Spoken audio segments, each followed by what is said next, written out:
Hello dear students, welcome back to my channel physics SPC. Thermal property of matter का एक question. 3.2 kg ice at minus के 10 degree Celsius just melts.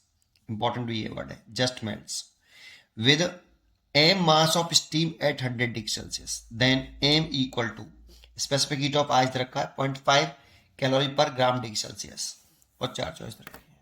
अगर आपको इस question को basic से जानना है तो प्लेलिस्ट में जाके आप पहले फर्स्ट क्वेश्चन जरूर देखिए और वहां पे बेसिक सीखिए और फिर वापस आके इस क्वेश्चन को देखिए। चलो देखते हैं इस क्वेश्चन को। सोल्यूशन। सबसे पहले यहां पे कहा है कि 3.2 kg आइस है एट माइनस के 10 डिग्री सेल्सियस। इसको मिक्स कर रहे हैं हम किस में? एम स्टीम में एट 100 डिग्री सेल्सियस। जानते इसको एक सिस्टम मानते हैं हम पूरे को, और ये सिस्टम जो है सराउंडिंग से मतलब बाहर से कोई एनर्जी न लेता है और ना हीट एनर्जी देता है, मतलब ना कोई एब्जॉर्व करेगा और ना रिलीज करेगा। हाँ, सिस्टम अंदर, सिस्टम के इनसाइड ये एक दूसरे से हीट एक्सचेंज कर सकते हैं, लेकिन बाहर से सराउंडिंग से हीट एक्सचेंज नहीं कर सकते।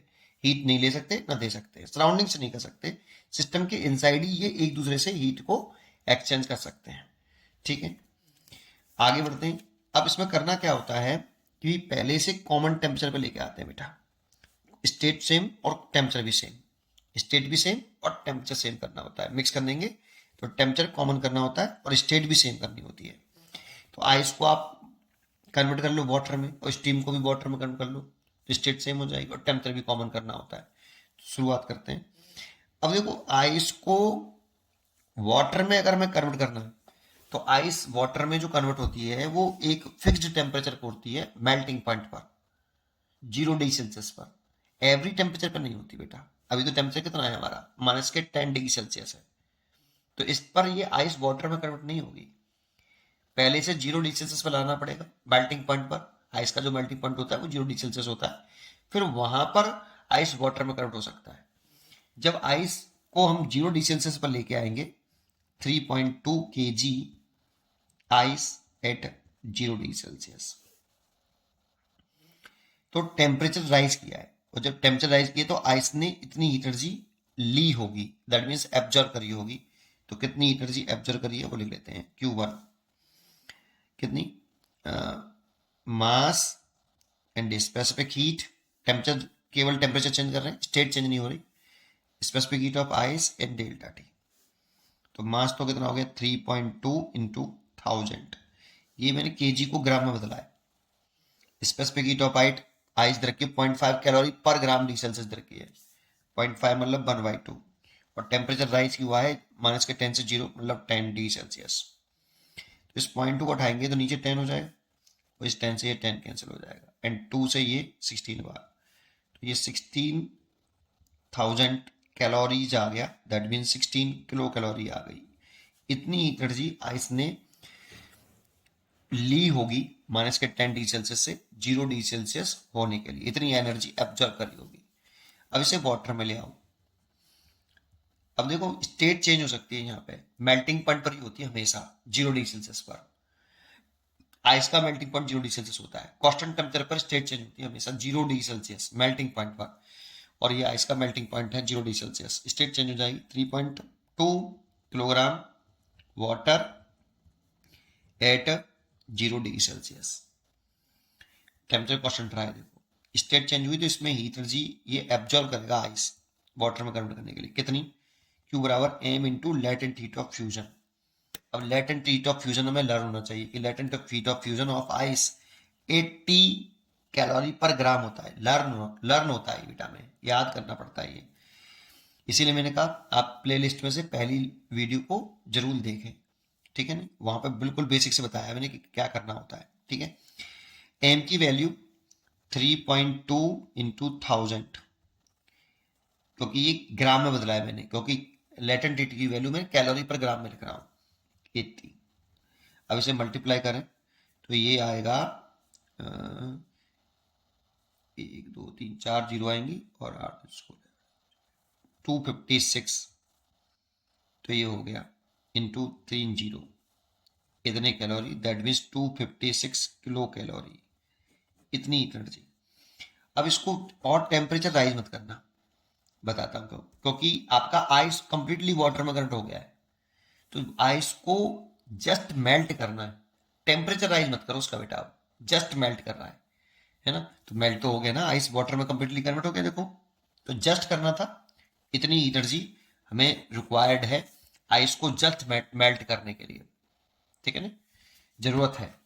अब ये एनर्जी लाएंगे कहाँ से, सराउंडिंग तो मिलेगी नहीं, तो स्टीम से ही मिलेगी हमें, ये एनर्जी आइस को चाहिए, ये एनर्जी इसने आइस ने, अगर आइस इतनी एनर्जी एब्जॉर्व कर लेगी तब जाके ये 3.2 kg of water at 0 C में कन्वर्ट होगा, तो टोटल एनर्जी जो एब्जॉर्व करी है उसने वो कितनी है, 16 किलो कैलोरी ये रही, और 256 किलो कैलोरी ये रही, तो 16 kilo calorie plus 256 kilo calorie, अगर इन दोनों को हम ऐड कर लेते हैं तो ये 272 किलो कैलोरी हीट एनर्जी, इतनी एनर्जी रिक्वायर्ड हीट एनर्जी है, रिक्वायर्ड हीट एनर्जी जो आइस को चाहिए, क्या करने के लिए, वाटर में कन्वर्ट होने के लिए, है ना, इतनी एनर्जी की चाहिए। अब ये एनर्जी मिलेगी कहां से, तो स्टीम, देखो स्टीम की जो स्टेट चेंज होती है वो बॉइलिंग पॉइंट पर होती है, सॉलिड की स्टेट लिक्विड में और लिक्विड की सॉलिड में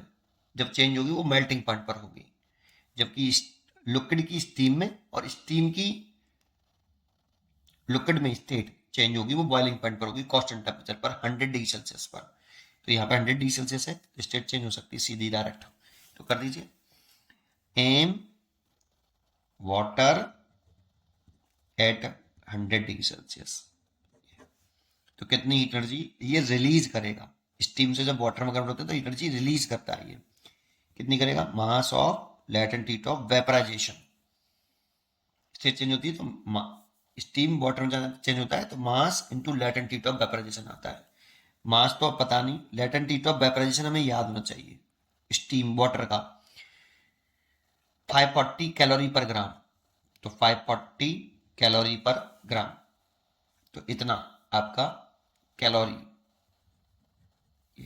इतनी कैलोरी जो है हीट एनर्जी ये क्या कर रहा है, रिलीज कर रहा है। अभी ये 100 पर है और ये मैंने बनाया 0 पर, तो सेम टेम्परेचर पे लेके आते हैं बेटा, वाटर वाटर तो हो गया लेकिन सेम टेम्परेचर पे लेके आते हैं, तो ये अगर हम इसको 0 डिग्री सेल्सियस पे लेके आएंगे, M water at 0 degree Celsius, है ना, इसको 0 डिग्री सेल्सियस पे लेके आए, सर इसको 100 डिग्री पे ले आते तो बराबर हो जाता, ऐसे बच्चा सोचता है 100 पे ले आता, लेकिन वो क्वेश्चन में क्या कह रहा है जानते हो, आइस जस्ट मेल्ट हो के लिए कितनी एनर्जी चाहिए उसको, तो वो निकालना है बेटा, जस्ट मेल्ट, तो इसे 100 में मत लेके आना, ये आइस जस्ट मेल्ट चाहिए बेटा, तो मेल्ट तो हो गई ना, वाटर में आ तो गया, अब 100 डिग्री से मत ले जाओ उसको, फिर जस्ट मेल्ट कहाँ रहा, फिर टेम्परेचर और बढ़ा लिया तुमने, है ना, आइस को कन्वर्ट भी कर लिया वाटर में, फिर टेम्परेचर और बढ़ा लिया उसका, तो जस्ट मेल्ट के लिए इसको यहीं पे रहने देंगे 0 डिग्री सेल्सियस पर, इसको ले आओ सेम सेम करने के लिए, तो कितना, अब इसमें टेम्परेचर राइज कर रहा है तो कितनी हीट एनर्जी चाहिए रिलीज करेगा ये, और टेम्परेचर फॉल हो रहा है तो एनर्जी रिलीज और करेगा, और एनर्जी रिलीज करेगा कितना,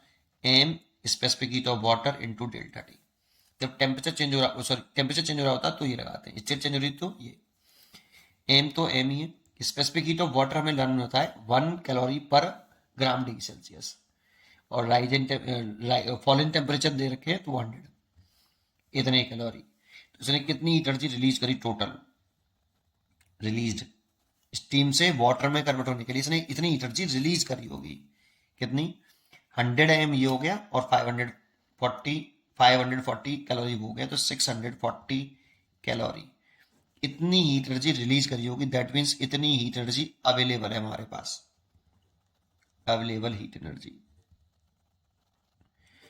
अब इतनी एनर्जी अगर ये रिलीज कर रहा है, एम भी लिखें इसमें, एम इतनी एनर्जी रिलीज कर रहा है, तो इस रिलीज एनर्जी को ये आइस क्या करेगी, इसको कितनी एनर्जी चाहिए, रिक्वायर्ड है आइस से वाटर में कन्वर्ट होने के लिए, कितनी एनर्जी चाहिए, इतनी, और इसने रिलीज कितनी करी, इतनी, तो ये एनर्जी ये इसको दे देगा, ये रिलीज करेगा, ये ऑब्जर्व कर लेगा, और जस्ट कह रहा था इसीलिए इसे 100 पे मत लेके आना, ये कंप्लीटली आइस वाटर में कन्वर्ट हो गया बेटा, मेल्ट हो गई दैट मीन्स, तो यहीं पे रहने देना। तो अब मेरे पास जो है कितना वाटर बन गया बेटा पूरा सिस्टम, 3.2 kg ये रहा प्लस m ग्राम वाटर ये रहा, m ये रहा, इतना मेरे पास क्या होगा, वाटर होगा, है ना। ये लेकिन ये किलोग्राम में यार, और ये मैंने ग्राम में लिया है यहाँ पे m। तो एक काम करते हैं, इसको लिख लें 3200 ग्राम प्लस इसे m, इतने ग्राम वाटर है एट 0 डिग्री सेल्सियस पर, ठीक है। ये मिक्सचर बना आपका बेटा, ठीक है। तो अब क्या करें कि ये जो रिलीज करी है ना, इसको ही तो ये ऑब्जर्व करेगा, तो बराबर कर लो हीट एनर्जी इसे कितनी चाहिए और ये कितना दे रहा है, तो बराबर होंगे heat energy absorb is equal to heat energy release, क्योंकि बाहर से तो ले नहीं सकता ना दे सकता है, तो जितनी एनर्जी इसने एब्जॉर्व करी इतनी चाहिए और इतनी इसने रिलीज करी, दोनों बराबर कर लीजिए, कितना 272, लेकिन ये किलो कैलोरीज में, इंटू 1000 कैलोरी में बदल दिया, और ये 640 एम ये कैलोरी में था।